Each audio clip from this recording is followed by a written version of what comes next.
Садитесь поудобнее. Тот, кто считает себя уже просветленным, может уходить домой. Тем, кто еще ищет просветления, лучше остаться здесь.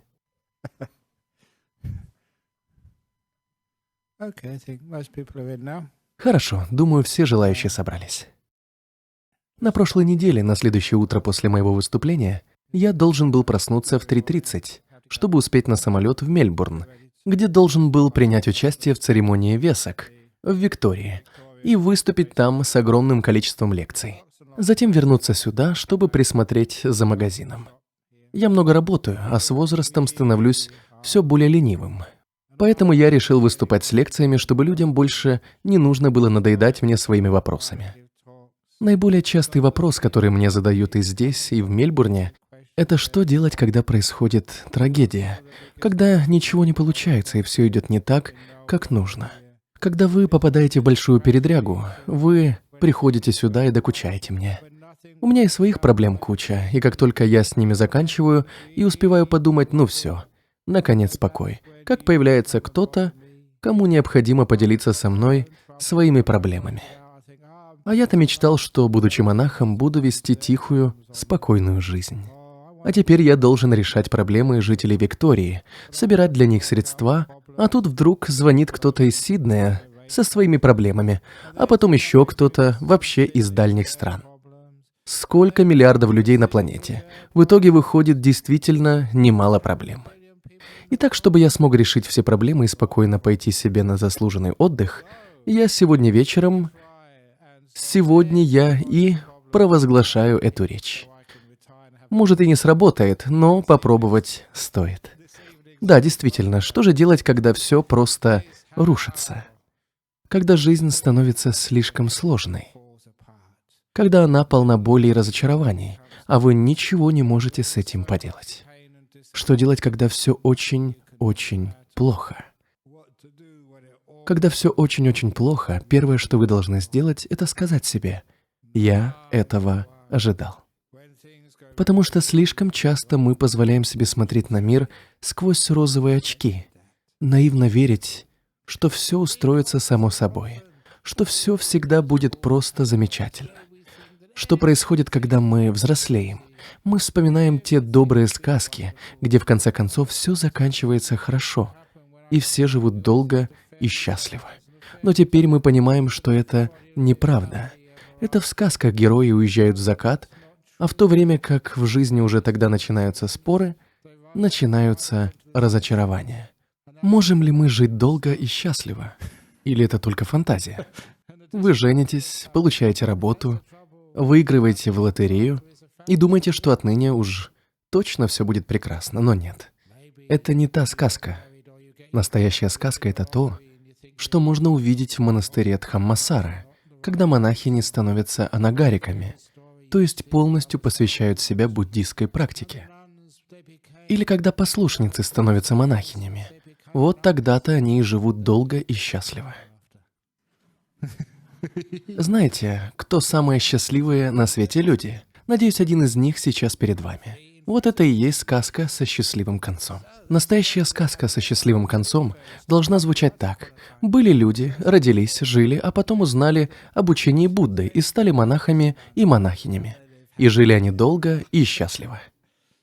Но даже монашеская жизнь не спасает от сложностей и неурядиц. Так что же делать с трудностями? Прежде всего, предполагать их появление. В том-то и проблема, что во многих случаях мы не предполагаем, что может произойти. Когда случается беда, мы считаем, что что-то пошло не так. Когда мы считаем, что что-то пошло не так, мы ощущаем гнев и вину. Мы обвиняем других. В этом и состоит проблема. В этом, а не в самой жизни. В том, чего мы ожидаем и как реагируем, если наши ожидания не сбываются. Итак, мой совет, который я уже озвучивал на прошлой неделе: пожалуйста, не ожидайте слишком много. Обожаю тот факт, что это полная противоположность общепринятым утверждениям. Ставьте высокую планку, тянитесь к звездам. Чем выше вы поднимаетесь, тем дольше будет падение. Поэтому снизьте свои ожидания, и вы почувствуете себя более счастливыми. И главное, воспринимайте все как часть жизни. Когда дела обстоят плохо, на то есть причина. В прошлый раз я говорил о правиле 70%. Если вы всегда получаете 100% того, чего вы хотели, вы не учитесь ничему. Если вы получаете 30%, вы впадаете в депрессию, а в большинстве случаев вы получаете 70%. Да, процентов на 30 что-то идет не так. Но именно так мы и учимся, развиваемся, узнаем, что нужно исправить, что нужно осознать, наконец, что именно нужно сделать.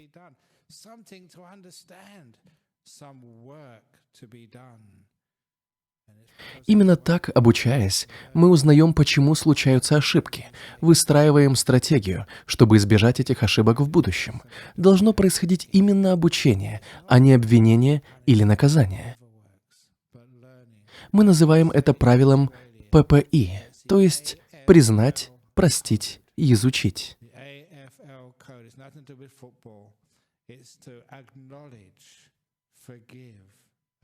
Что бы ни случилось, признайте это, осознайте.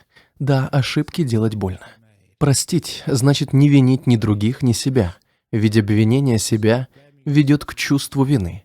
Необходимо изучить ситуацию, научиться новому. Это самое главное. А вот вам одна из самых лучших историй, которые я когда-либо слышал. Это классическая буддийская история, которую я немного изменил. Как я обычно и делаю, не рассказывайте истории одинаково. Меняйте их, адаптируйте, дайте им расти и расцветать.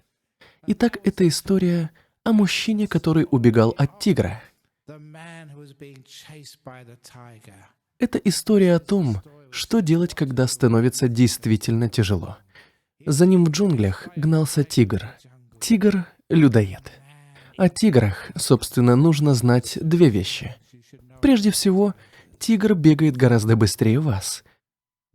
Так что, если он за вами гонится, у вас проблемы. Во-вторых, они очень любят людей. На ужин. Это для них деликатес, особенно такие толстяки, как монахи.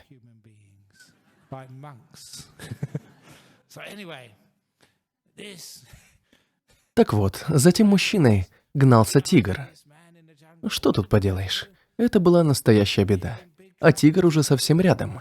Вдруг он увидел огромную дыру в земле, заброшенный колодец. Захватывающая история, правда?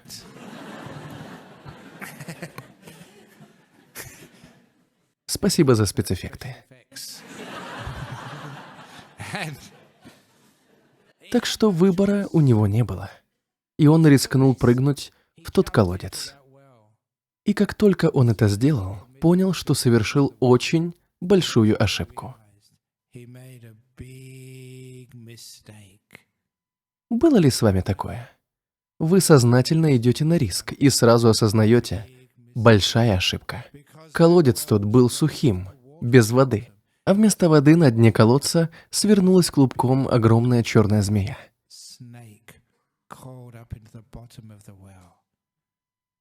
Мужчина инстинктивно ухватился за край колодца и смог остановить падение, ухватившись за торчавший из стены корень. Таким образом, он повис на том корне. Немного отдышался и посмотрел вверх. Тигр не хотел оставлять добычу. Он запустил лапу в колодец и пытался дотянуться до руки, которая держалась за корень. К счастью, корень, за который держалась рука, был достаточно низко. Тогда мужчина посмотрел вниз и увидел, что змея проснулась. Она подняла голову, раскрыла капюшон и как зашипела.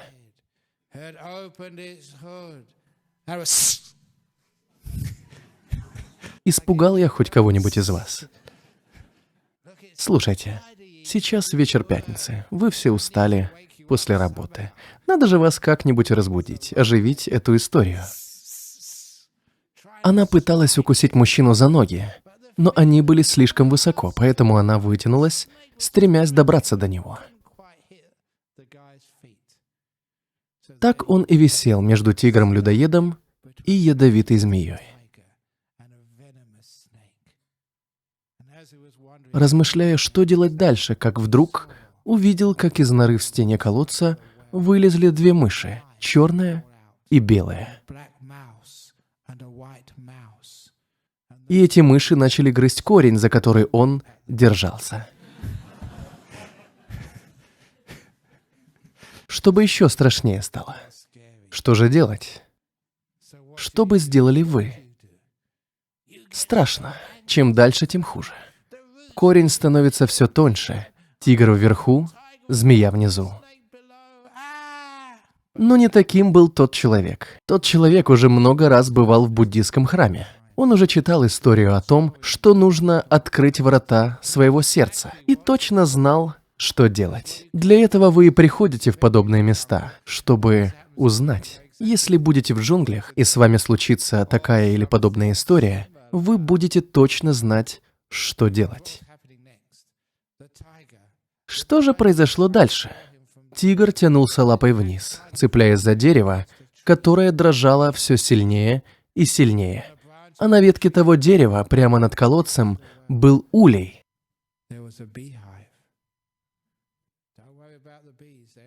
О пчелах не беспокойтесь. С ними все хорошо. А вот улей зашатался, и с него начал капать мед. Мужчина высунул язык, поймал капли меда и сказал: вкуснятина.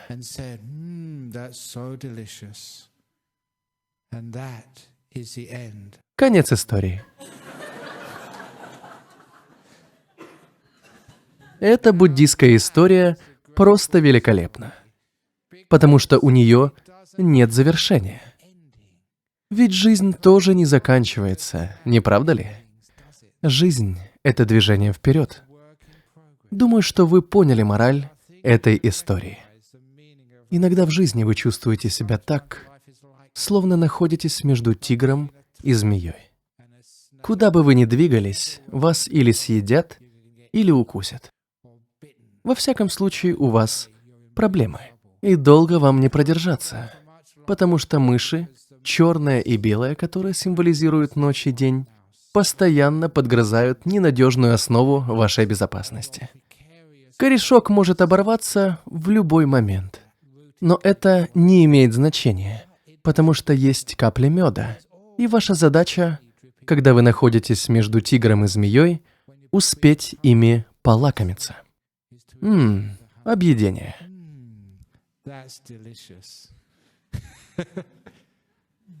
Вот это и есть мудрость. Именно это вы должны делать, когда дела обстоят плохо. Когда вы в большой беде, и вокруг одни проблемы, вы заболели раком, семья вас бросила, вы остались без денег, вы вот-вот попадете в тюрьму или того хуже, где-то неподалеку всегда падают капли меда. Попробуйте его. Объедение. Вы знаете почему. Ведь, как я уже говорил во время медитации, мы так волнуемся о будущем, что не имеем возможности насладиться вкусом меда прямо сейчас. Если же мы радуемся жизни, то со временем осознаем, что того, чего мы ждали с таким страхом, так и не произошло. Собственно, обычно происходит именно то, чего мы совсем не ожидаем. Оглянитесь, взгляните на свою жизнь. Она полна неожиданного. Многие ли из вас еще год назад могли представить, что вечером в пятницу после тяжелого рабочего дня вы будете в буддийском храме слушать монаха с его неудачными шутками? Вот вам сегодняшняя неудачная шутка. Кстати, у меня могут быть неприятности, ведь все это транслируется на весь мир. Надеюсь, никто из полицейских Лос-Анджелеса меня не слушает, потому что последует анекдот о президенте Обаме. Итак, решил президент Обама проверить правоохранительные органы. Захотел сравнить ЦРУ, ФБР и полицию Лос-Анджелеса. И дал им задачу, выпустив в лес кролика. Первым кролика должно было найти ЦРУ. Искали они 2 месяца, после чего отправили отчет, в котором самые крутые агенты разведки убедительно доказывали: кролика в лесу нет. Благодарность ЦРУ. Потом за дело взялось ФБР. Искали упорно. Перестреляли половину деревьев в лесу и через месяц выступили с заявлением о том, что полностью согласны с ЦРУ. Кролика в лесу нет. Наконец, направили туда людей из управления полиции Лос-Анджелеса. Те пробыли в лесу часа 3-4, после чего вернулись с сильно побитым медведем, который шел, подняв лапы вверх, и кричал: «Ладно, признаюсь, кролик я. Кролик».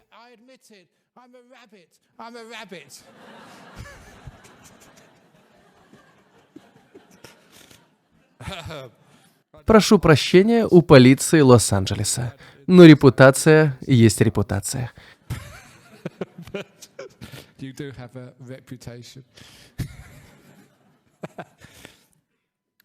Так что я и есть тот монах, который так неудачно шутит. Но все равно всегда где-то рядом есть мед. Вы можете хотя бы посмеяться над жизнью. Иногда все летит кувырком, поскольку жизнь состоит из неожиданных событий. Как я и говорил, вот вы здесь, в буддийском храме, слушаете подобные шутки. Совершенно неожиданно. Вот я и подумал, а каким бы мог быть положительный финал истории? В моем варианте финала, потому что я всегда ищу позитив в жизни. Как я уже говорил на прошлой или позапрошлой неделе в Малайзии, кстати, я собираюсь туда на следующей неделе. В следующую пятницу я буду в Малайзии выступать с речью в другом храме на церемонии Весак. Я рассказывал эту историю в Куала-Лумпуре 2 недели назад, а называлась моя речь «Не волнуйся, будь счастлив». Я должен был объяснить, что значит волноваться. Тревожность – это негативный взгляд на будущее. Иными словами, это мнение о том, что в будущем нас обязательно ждет что-то плохое. Так поступают те, кто не умеет смотреть в будущее. Это называется волнением. В будущее можно смотреть по-другому, если вы вообще хотите в него смотреть. Взгляните на то, что может произойти так, как вам нужно. Это называется надежда. Запомните мои слова. Если вы хотите заглянуть в будущее, не волнуйтесь, надейтесь. Именно так. Не будьте счастливы, как всегда говорят, а надейтесь. Будьте надеждами. Люблю придумывать новые слова. Итак, запомните мои слова. Если вы уже хотите заглянуть в будущее, не беспокойтесь, надейтесь. Итак, дела ваши плохи. Вверху тигр, внизу змея. Мыши подгрызают ненадежную основу вашей безопасности. Не беспокойтесь, надейтесь. Вот как, по моему мнению, все должно закончиться. Тот тигр в какой-то момент наклонился слишком низко. Знаете, к чему приводит жадность, когда чего-то очень хочется, а никак не дотянуться? Сколько раз это случалось с вами? Тигр наклонился и свалился в тот колодец. К счастью, он не задел мужчину, а упал прямо на змею и раздавил ее, но и сам сломал шею. Поскольку оба врага погибли, мужчина смог спокойно выбраться из колодца и уйти домой. Все его страхи остались в прошлом, когда вмешалось неожиданное. Вот в этом и состоит задача. Если что-то в жизни идет не так, помните, где-то рядом есть мед, поэтому ешьте мед. Приятного вам аппетита. Ведь будущее всегда отличается от наших ожиданий. Оно всегда неожиданное, поэтому мы и получаем мед. А еще должны помнить другую замечательную историю о том, как устроена жизнь. Это пройдет. Это замечательная история о кольце императора, которую мне рассказали когда-то давно и которая мне очень помогла. То, что я монах, не значит, что у меня всегда все хорошо. Должен признаться, я довольно глупый монах. Считается, что монах должен вести такую себе милую и простую жизнь. Никаких забот, никаких обязанностей. А у меня этих обязанностей столько, что даже смешно. Сам не знаю, как это у меня выходит. Иногда, оглядываясь назад, сам удивляюсь, сколько я всего на себя взял. немало забот. Как часто бывает, плывешь себе по течению, воспринимаешь все как есть, по-доброму, а чем добрее ты человек, тем чаще говоришь «да», и тем больше обязанностей на себя берешь. Но это хорошо, просто отдавать, ведь отдавая, ты знаешь, что это пройдет. Иногда мне становится действительно тяжело. Люди больше не хотят быть монахами, покидают монастыри, что-то не получается в этом центре, в монастырях здесь или за границей. От тебя ожидают, что ты со всем этим разберешься. Давние знакомые не по своей вине попадают в серьезные неприятности, а ты должен им помочь. Ради всего святого иногда становится очень тяжело. Собственно, хочу вам сказать, если это произошло с вами, то один из лучших способов с этим справиться – это воспользоваться подходом, который называется «мусорка». Очень уместное название. Потому что именно так я иногда чувствую себя, когда после всех моих лекций люди выстраиваются в очередь, чтобы поделиться со мной своими проблемами. Они просто забрасывают меня собственным мусором. Именно так это и происходит. Возникает именно такое чувство, но я совсем не возражаю. Я рад, что вы делитесь своими проблемами. Вы приходите ко мне, чтобы рассказать о детях, с которыми что-то не так. Они принимают наркотики или озорничают. О мужчине, который завел любовницу, о женщине, которая спустила все ваши деньги или бросила вас, опять-таки забрав все деньги. Или о том, что вы больны раком, и это просто катастрофа, вы умираете, жизнь заканчивается, и о множестве других проблем. Человечность требует того, что приходится выслушивать все. И это, собственно, хорошо, что им есть кому рассказывать о своих переживаниях. Иногда все, в чем они нуждаются, это возможность высказаться и быть услышанными. Причина в том, что, рассказывая, человек чувствует, что не все так плохо, ведь об этом можно поговорить. Мой учитель однажды сказал мне, что когда-нибудь я стану таким, как он. А он, Аджан Чах, назвал себя помойкой, контейнером для хлама. Все приходили к нему, делились своими проблемами, но, по его словам, самое важное в том, чтобы быть свалкой, контейнером для хлама, это иметь дырявое дно. Дело в том, что все, с чем люди к вам приходят, попадает прямо к вам, и если ваше дно целое, вы рано или поздно почувствуете, что переполнены. Что касается меня, с чем бы вы ни пришли, как только вы уходите, я об этом забываю. И следующий человек приносит с собой другие заботы. Я выслушиваю все это, но ради всего святого я же не оставляю это в себе. Когда я возвращаюсь домой, я забываю обо всем услышанном. Разве не здорово быть на такое способным? Быть контейнером для мусора, этакой идеальной свалкой для хлама. Это означает, что у вас достаточно места для всех забот, которыми делится следующий посетитель. Знаю, что некоторые психологи чувствуют профессиональное выгорание. Я слышал, как они говорили об этом на совещании 2 недели назад. Причина выгорания в том, что они слишком много держат в себе. Если вы испытываете трудности, научитесь их отпускать. Иначе, если вы это не сделаете сегодня, у вас уже не будет сил справиться с теми трудностями, которые придут завтра. Знаете, трудности появляются постоянно, но они и проходят. Это мне и нравится в истории, которую я хочу рассказать, о кольце императора. Потому что император стал... Вы же знаете, кто такой император, не правда ли? Это вы. Вы являетесь императором вашей жизни, вашего тела, вашей маленькой семьи, вашего мира. В этой истории император был молодым парнем, который еще не приобрел достаточный жизненный опыт. Пока все было хорошо, он был уверен, что жизнь устроена именно так, что он так и будет веселиться на вечеринках, устраивать праздники и прекрасно проводить время, что, в общем-то, правильно. Если все в жизни хорошо, радуйтесь жизни. Но воспринимая свою беззаботную жизнь как должную, он не осознавал, что она когда-нибудь закончится.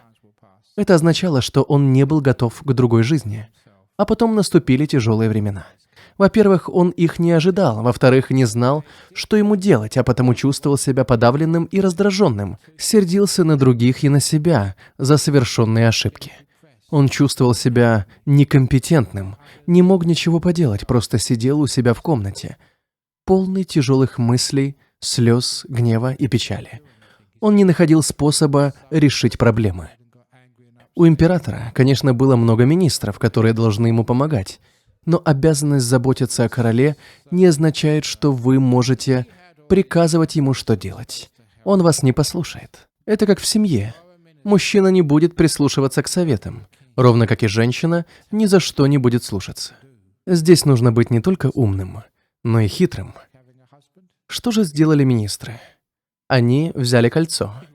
Это было простое маленькое колечко, но на внешней его стороне были написаны бессмертные слова. И это проходит. Именно это они выгравировали на внешней стороне кольца. Я уже рассказывал эту историю много лет назад, и некоторые люди действительно сделали себе такие кольца. Пошли к ювелиру и попросили выгравировать эти слова. Они показывали мне их, и там было написано «И это проходит». Так же, как на кольце императора, ведь тот император не расставался с кольцом ни на минуту, как ему и советовали. Это изменило всю его жизнь. Когда было трудно, когда было много проблем, когда становилось просто невыносимо, он смотрел на кольцо, а оно говорило ему, что это пройдет. И так и происходило на самом деле. Это не простая теория, это правда. Вы все многое пережили, но вы оставили это в прошлом. Как бы ни было плохо, это не навсегда. Это правда, в этом суть жизни. Простая правда, которую мы стараемся лучше понять здесь сегодня. Напомните себе, иногда мы теряем путь во тьме. Мы, как говорится, не видим света в конце тоннеля, и это становится еще одной проблемой. Потому что мы чувствуем себя все более подавленными, потому что не видим конца нашим несчастьям. То кольцо могло бы вам напомнить, как бы ни было трудно, это кончится, это не навсегда. Помню, я говорил об этом многим узникам, с которыми встречался в тюрьмах. Неважно, какой срок вам присудили, вы даже не успеете опомниться, как настанет день, когда вы выйдете отсюда, выйдете из этой тюрьмы, чувствуя себя счастливыми, потому что будете свободными. Пройдет еще год или два, и вы даже не вспомните тюрьму. Ваша жизнь будет совсем другой. Все действительно проходит. Не могу не рассказать еще одну историю. Не знаю почему, уже столько говорил об этом по всему миру, и недавно тоже. Ладно, не обращайте внимания. Повторяющиеся истории тоже проходят. Если станет уже совсем грустно, если вы почувствуете себя между тигром и змеей, вспомните, где-то рядом должен быть мед. А история эта, которую я прочитал в одной статье, о маленьком мальчике из Лос-Анджелеса, лет, может, 6, который сбежал из дома от своей жестокой семьи, где его били, где о нем не заботились. Он убежал из дома и жил на улице с 6-летнего возраста. Невероятно, что ему удалось выжить, но вы же понимаете, как именно ему это удалось. Сначала мелкие преступления, аресты время от времени, потом преступления становились все более тяжкими, он превратился в преступника-рецидивиста. Могло ли что-нибудь изменить его жизнь? Ему было уже лет 50 или чуть меньше. Подходил к концу очередной срок его заключения. Его кураторша пыталась найти ему работу. Но как это было сделать? Только представьте, человек всю жизнь провел в тюрьме. Какой работодатель захочет взять такого сотрудника? Но кураторша оказалась человеком очень изобретательным. Ей удалось найти ему место, которое идеально подходило к его жизненному опыту и квалификации. Знакомые ее знакомых как раз снимали фильм о гангстерах и искали человека, хорошо осведомленного с говором и поведением криминалитета. Как только он освободился, кураторша устроила его консультантом на съемке фильма о гангстерах, что идеально соответствовало его квалификации. Но режиссер фильма был настолько поражен его искренним образом преступника, что дал ему роль в том же фильме. Это сделало его звездой экрана. Фильм назывался «Бешеные псы». Именно с него началась режиссерская карьера Квентина Тарантино.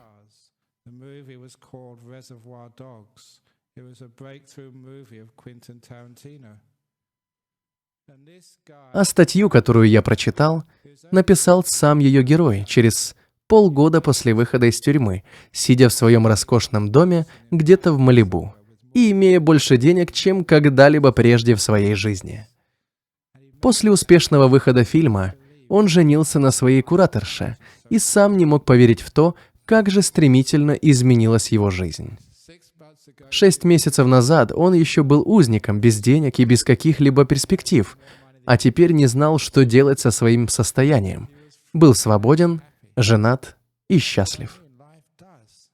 К чему я веду? Жизнь действительно непредсказуема, абсолютно непредсказуема. Поэтому всегда помните, что и это проходит. И это правда. Я знаю многих людей, с которыми случались удивительные вещи, которые полностью изменили их жизнь, заставили их пойти совсем другим путем.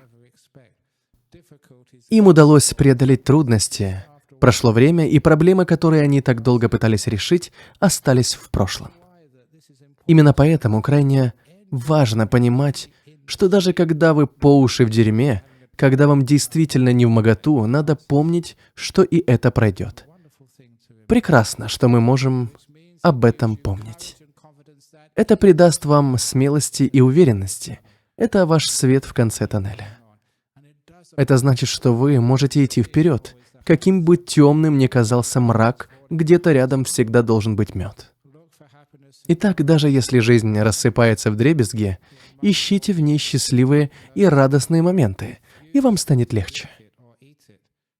Случается, что даже зная о меде, люди отказываются пить или есть его, потому что боятся, потому что не знают, как надо жить. К тому же, когда все идет хорошо, как это было с тем императором, когда вы просто радуетесь жизни, когда она кажется легкой и беззаботной, пожалуйста, все равно помните, что и это проходит. Люди часто отвергают это мнение как негативное, они не хотят негатива в своей жизни. Но когда император смотрел на свое кольцо в счастливое время, он понимал, что оно тоже пройдет, и это заставляло его прилагать еще большие усилия для того, чтобы продлить тот счастливый период. Наша проблема в том, что мы все воспринимаем как должное. Нашего партнера, наших детей, нашу жизнь в целом. А что уж монахов и монахинь воспринимают как должное, это я точно знаю.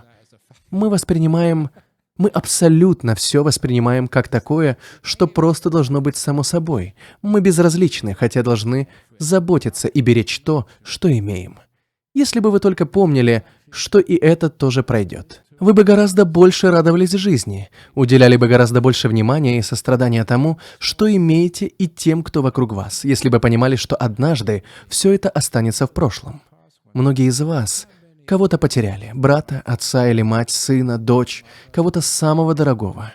Знаете, это ведь тоже не навсегда. Наши отношения с близкими людьми. Мы часто не ценим тех, кто рядом с нами. Если бы мы знали все эти годы, пока мы были вместе, что этому придет конец, если бы мы осознавали, что это когда-нибудь кончится, мы бы относились к этим отношениям гораздо внимательнее. И даже потом, уже оставшись в одиночестве, мы бы помнили, как много радости принесли нам эти отношения, потому что мы заботились о близких нам людях. Наша проблема в том, что мы забываем, насколько прекрасна наша жизнь, становимся равнодушными или, как говорил Будда, небрежными. Это был последний совет, который он дал в своей жизни. Будьте внимательны, неравнодушны, заботьтесь о каждом мгновении жизни. Ведь ни одно из них не будет возврата, и это проходит. История о том, что все проходит, производит очень сильное впечатление. Следующая моя история будет о том, что делать, когда становится действительно очень тяжело, когда вы оказываетесь между тигром и змеей. Раньше я рассказывал вам древние буддистские истории, но эту взял из своей собственной жизни. Особенно интересно будет тем, кто слышит эти истории впервые, потому что они действительно влияют на нас, они очень сильные. Это история мужчины, который был солдатом в Бирме во время Второй мировой войны. Мы с ним были коллегами в течение 1 года, когда я работал учителем в школе. Он рассказывал мне эту историю, уже будучи в почтенном возрасте, собираясь на пенсию. Во время Второй мировой войны его мобилизовали в британскую армию и направили в Бирму, где шли бои с японцами. А ведь он не был военным, он был простым школьным учителем. В те дни мобилизовали всех. Он оказался в чужой стране, которую совсем не знал, должен был воевать, а он в этом совсем не разбирался.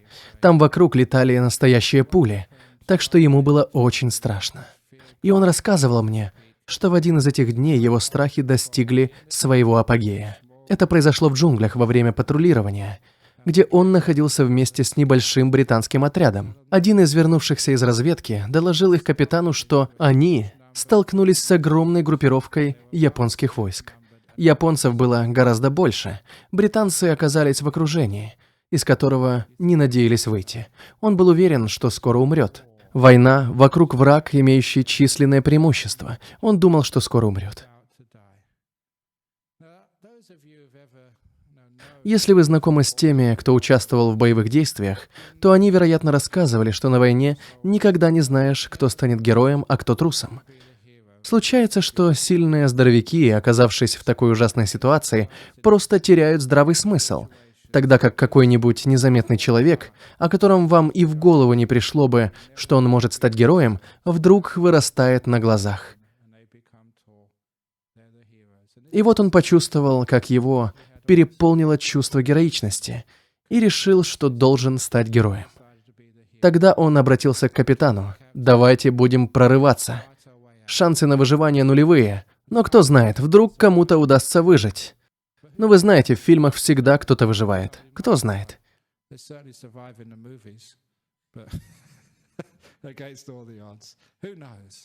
И вообще, если уж суждено умереть, то давайте хотя бы прихватим нескольких врагов с собой. Это был бы героический поступок, поступок настоящих мужчин. Он предложил попытаться выйти из окружения, но капитан ответил: «Нет, мы этого не сделаем. Это приказ». И они должны были выполнить этот приказ. Капитан приказал им сесть и выпить чаю.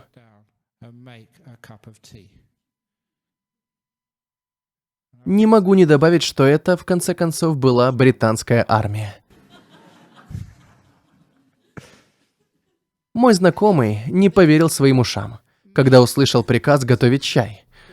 Они же были в окружении японских войск. Враг значительно превосходил их численностью. Они вот-вот должны были погибнуть. Какой еще там чай? Но приказ есть приказ. Его нужно было выполнять.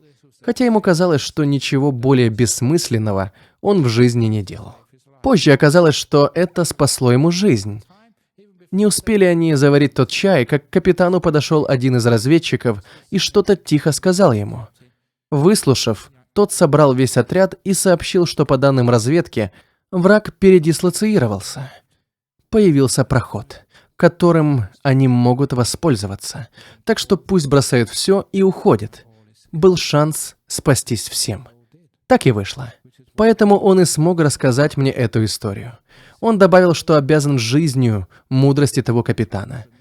И не только из-за этого случая.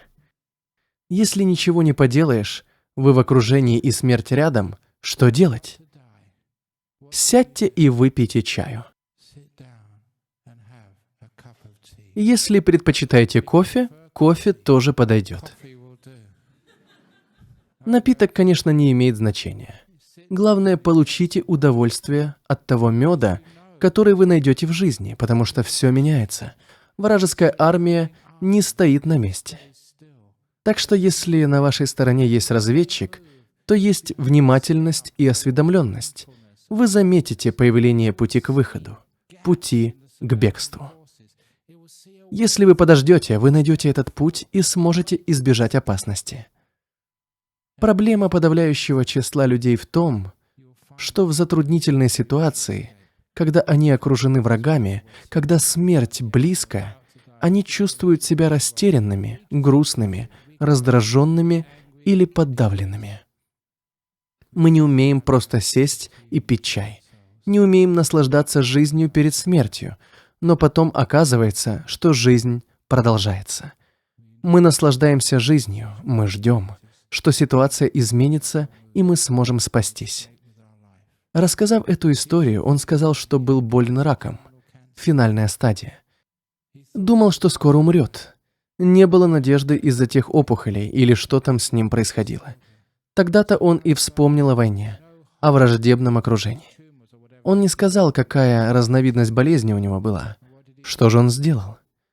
Успокоился и сел пить чай, ни о чем не волнуясь. Поступил так, как его научили в бирманских джунглях. Возможно, дело было в покое, а возможно в чае, потому что чай, знаете, содержит Т-клетки.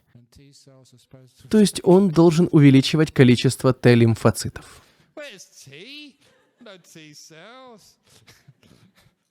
Ну ладно, я не врач и не медик.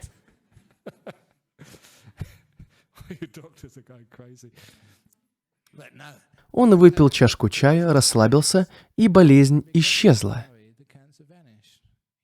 Он спасся. Он нашел выход. Прекрасный совет для каждого, кто в беде, окруженный врагами, и не находит выхода, или случалось что-нибудь другое. Горе, умер кто-то близкий, вы не знаете, как жить дальше. Финансовые проблемы или вас покинул любимый человек, вас унизили, и вы не знаете, что делать.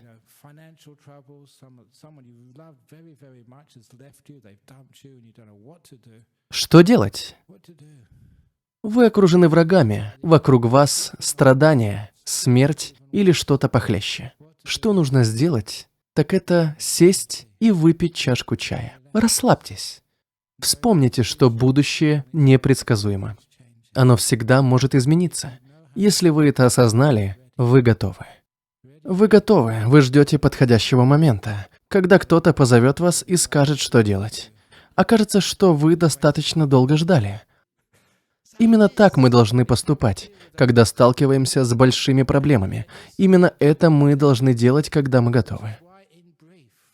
Короче говоря, это значит, если ничего не поделаешь, ничего и не делайте. Отдохните, радуйтесь жизни. То есть найдите в ней тот мед, который всегда где-то рядом. Мы часто проходим мимо радостей жизни, не замечая их, потому что слишком волнуемся о будущем, о том, что должно произойти. Много ли у вас счастливых моментов в жизни? Вряд ли их достаточно, потому что мы слишком переживаем. Если что-то можно сделать, то сделайте это. Но ведь если ничего не попишешь, то просто посмакуйте мед. Выпейте чашку чая, наслаждайтесь моментом. Даже когда все идет не так, как нужно, пожалуйста, наслаждайтесь. А почему бы и нет? Больше все равно делать нечего. Таким образом, не только ваш разум остается бдительным. Вы наполняете себя энергией, радостью, надеждой, то есть готовитесь к действиям. Итак, если делать нечего, то не делайте ничего.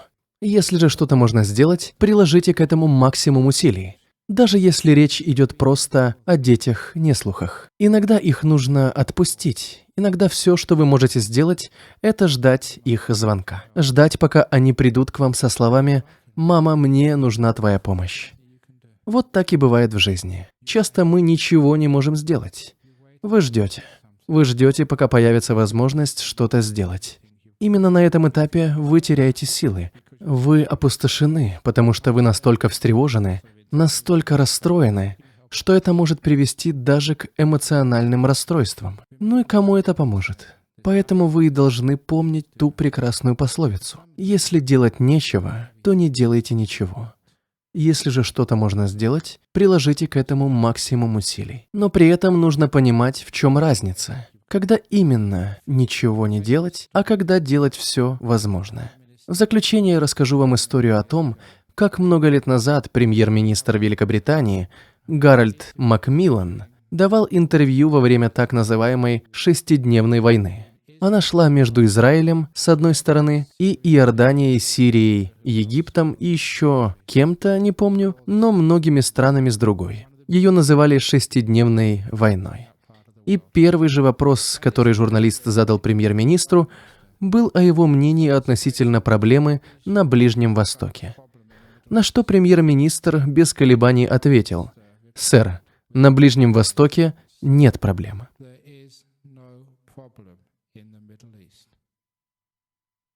«Что вы имеете в виду?» – удивился журналист.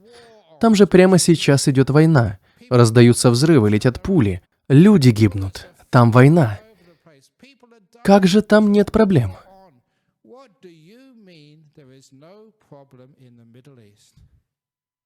На что государственный деятель спокойно ответил: «Сэр, проблема – это задача, которую можно решить. Ситуация на Ближнем Востоке не имеет решения, потому она не может быть проблемой».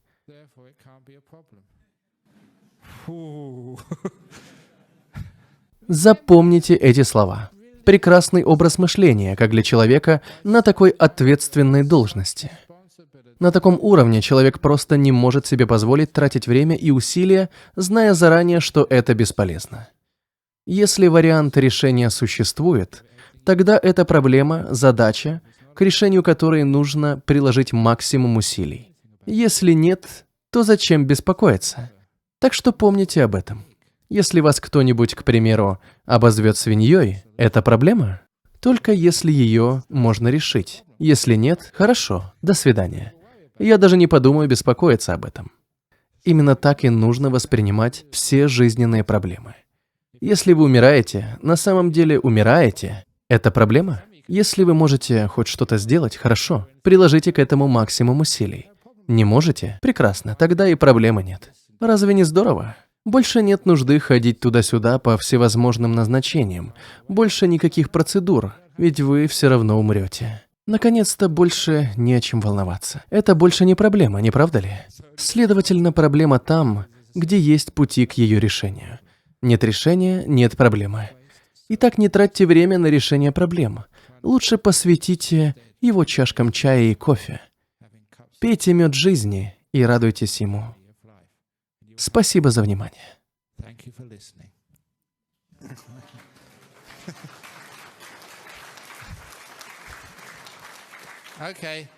Прежде чем перейти к вопросам из Филадельфии, Нидерландов и Индии, есть вопросы из зала. Да. Что произошло с мышами? Они изрядно попировали тем, что осталось от тигра и змеи. В конечном результате и они выиграли от случившегося. Что касается тигра и змеи, они стали причиной появления такой замечательной истории, которая уже много веков помогает людям. Поэтому они возродились в небесном царстве, ведь имели хорошую карму благодаря появлению этой истории. Вопрос от Джейми из Филадельфии, Соединенные Штаты. Могут ли ожидания быть слишком низкими? Нет, посмотрите на меня, я монах. Вообще, ничего не ожидаю, ниже уже некуда. Я не завишу ни от каких ожиданий. Не жду денег, не жду пенсии. Когда я выступаю, то не жду ничего, не жду уважения. Иногда и чашки чая не дадут.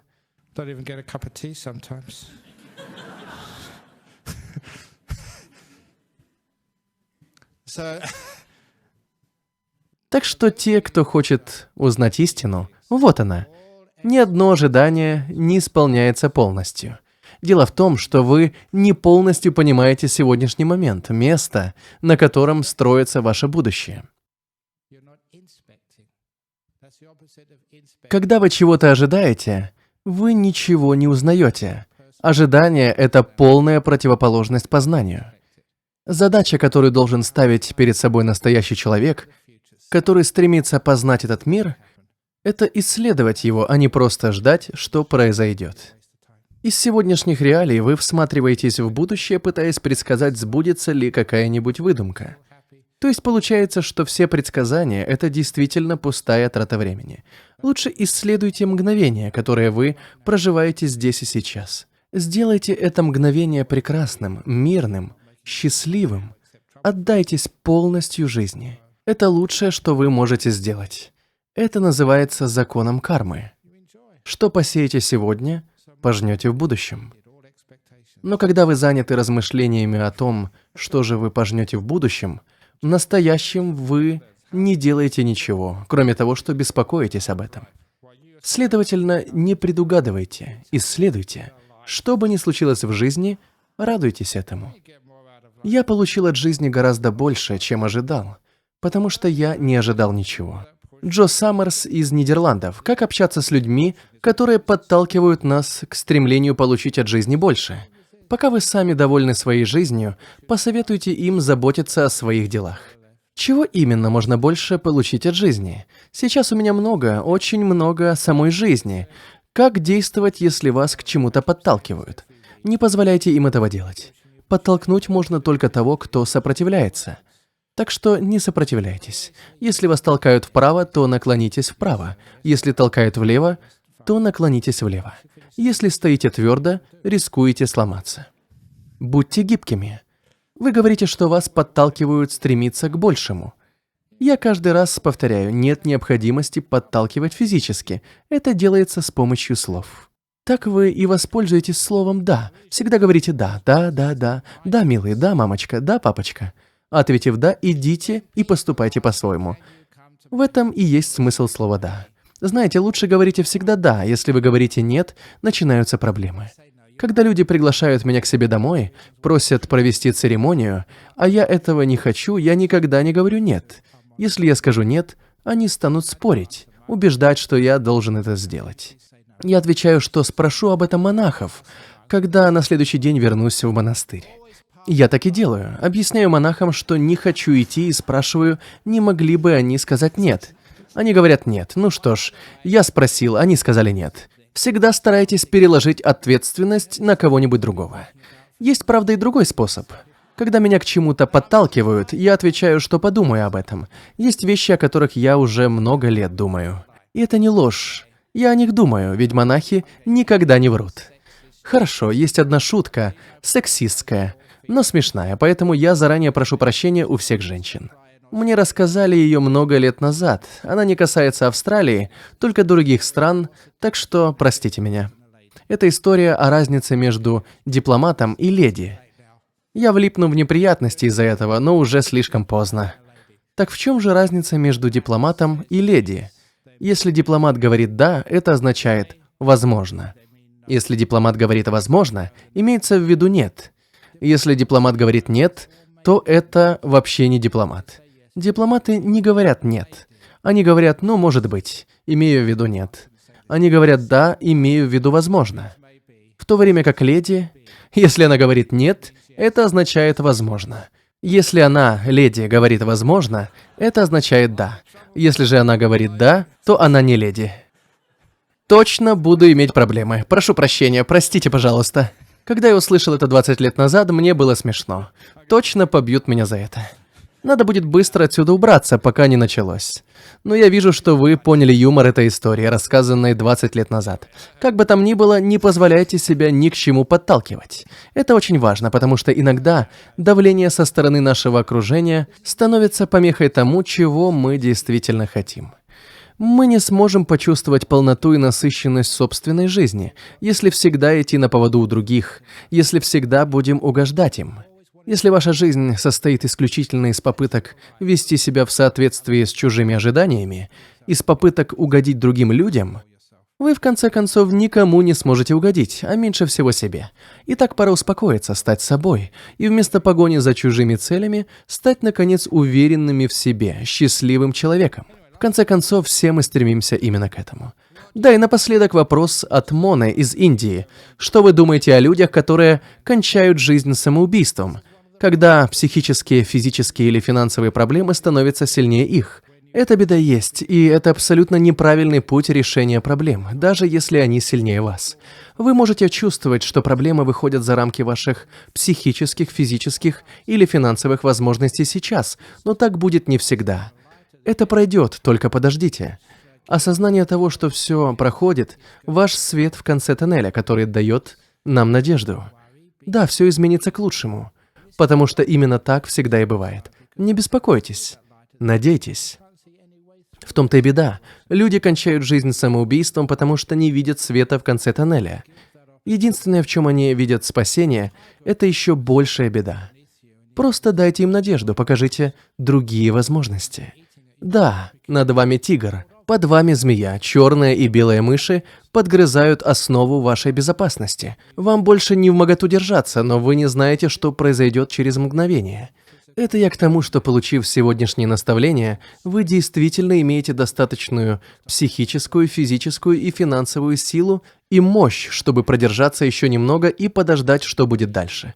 Не знаю, кто из вас сможет действительно пропустить эти наставления через себя, но вы должны понимать, в ситуации, когда вы окружены врагом, когда все выглядит очень плохо, необходимо продержаться еще немного, потому что все проходит. И тогда вы увидите, что вам все удалось. Вы выбрались из передряги. Вы смогли. Многие проходят через это. Самоубийство не выход, потому что, согласно философии буддизма, Даже убив себя, вы все еще остаетесь здесь, поток вашего сознания остается здесь. И у вас возникает мысль, что же такое, я даже убить себя не могу. Я все еще здесь. Вот это точно вгонит вас в депрессию. Есть гораздо лучшие пути, поскольку поток вашего сознания остается здесь, то разрушение тела ничего не решает. Для тех, кто разбирается в законах реинкарнации, перевоплощения, интересно еще и то, что когда человек склонен к подобным действиям в этой жизни, тоже будет и в следующей. Их можно назвать преступниками-рецидивистами, ведь они уверены, что убийство является решением жизненных проблем. И они поступают так снова, снова и снова, с каждой последующей жизнью. Понимаете, так вы с проблемами не покончите. Иногда необходимо подняться, посмотреть в лицо собственным невзгодам и понять, что они не вечны. Как бы ни было плохо, это не навсегда. Я уже рассказывал несколько недель назад, когда я был болен, мне было очень-очень тяжело. Было это в больнице, что называется третьего мира, в Убоне, в Таиланде лет 35-37 назад. И мне было очень-очень плохо. Первый вечер. Представьте себе тиф, самочувствие ужасное, на грани жизни и смерти, а медсестра идет домой в 6 вечера. Проходит час, а ночной медсестры все еще нет. Я спросил монаха, который лежал со мной в одной палате, не нужно ли нам кому-то об этом сообщить. А что, если что-нибудь случится ночью? Некому будет помочь. Монах на это ответил, что в этой больнице нет ночной медсестры, только та, которая работает днем. А если вдруг что-то произойдет ночью, то это плохая карма. Это как-то не придавало уверенности. Медсестры работали фактически полдня, а ночью можно было надеяться только на самого себя. Вокруг тяжело больные люди, а никакого звонка вызова нет. Хоть кричи, все равно никто не придет на помощь. Вот такая больница. Как бы там ни было, но после 2 или 3 недель тяжелой болезни ко мне наведался Аджан Чах, а он к тому времени уже был большой знаменитостью. И вот так просто пришел меня навестить. Мне было так приятно, я почувствовал такое счастье и облегчение, ведь великий учитель пришел навестить меня. Ага. Эйфория длилась недолго, секунд так 5, поскольку великий учитель подошел ко мне и сказал: «Брамавамсо». Это полное имя. Не просто Аджан Брам, а Брамавамсо. Ты или поправишься, или умрешь. И ушел.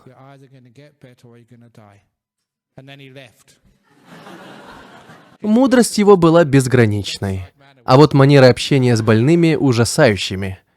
Но ведь это верно. Жизнь быстротечна. Или поправишься, или умрешь. Вот и все. Очень хорошая установка. В следующий раз, когда будете навещать маму в больнице, вы скажете: «Я здесь слышал от одного монаха, ты или поправишься, или умрешь. Прощай, увидимся завтра». Не поступайте так. Это действительно больно. Но ведь это правда. Ничто не тянется вечно. Обычно нам становится лучше. Речь идет о том, что нужно надеяться на лучшее. А когда вы поймете, что можете справиться с неприятностями, уже не будет нужды совершать самоубийство. Ведь вы станете сильнее любых психических, физических или финансовых проблем. Вы просто вырветесь из их окружения. Сегодня может казаться, что это за пределами ваших возможностей, и никак по-другому. Но ведь никто не знает, что произойдет завтра. Я так говорю еще и потому, что помню Чарльза Диккенса. Кстати, недавно была его 200-летняя годовщина. В одном из его лучших произведений, в Дэвиде Копперфильде, если не ошибаюсь, был некий мистер Микобер. Никогда о нем не забуду. Когда он попадал в тюрьму за неуплаченные долги, а действие происходило в Англии 150 лет назад, так что если вы не платили долги, вас сажали в тюрьму на несколько месяцев или дольше. И так, когда его вели в тюрьму, он каждый раз говорил: «Как-то оно будет, как-то оно будет». Очень положительно мыслил мужчина, даже по пути в тюрьму. Ничего, как-то оно будет. В конце по сюжету так и происходило. В романах Диккенса он был типичным персонажем надежды, поэтому и преуспевал. Умел справляться с неприятностями.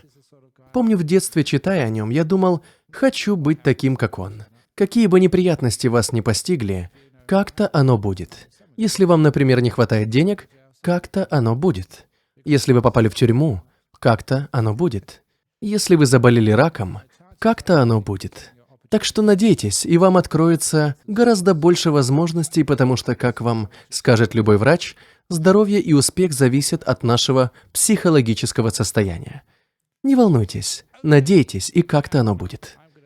Хорошо, а теперь я выключаю микрофон. Спасибо всем. Надеюсь, вам понравилась сегодняшняя лекция о том, как нам быть с жизненными проблемами. Больше вам не нужно спрашивать совета у монахов или монахинь, вы сами уже все знаете. Вы можете наслаждаться счастьем, надеждой и успехом всю дальнейшую жизнь. Спасибо за внимание. Теперь мы можем воздать честь Будде, Дхамме и Сангхи.